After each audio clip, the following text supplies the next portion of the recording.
твою мать. Там же, блядь, снаряды в него.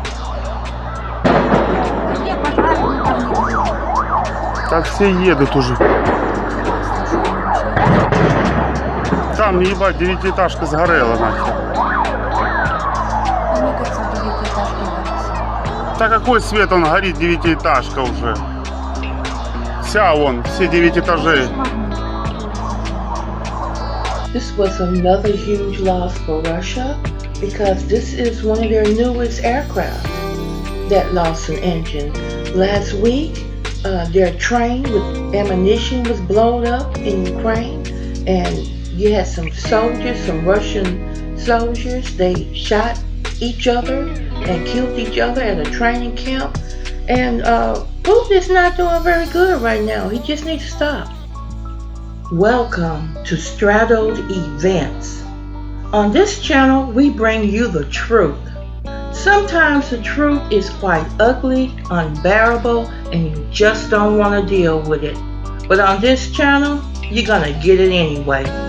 You are straddled the fence of good versus evil, right versus wrong.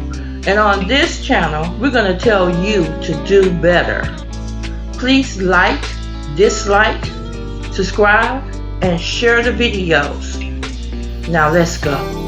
A Russian fighter plane crashed into a residential building in the Russian city of Yeysk on Monday. The Russian Defense Ministry said the Su-34 bomber was on a training flight when one of its engines caught fire.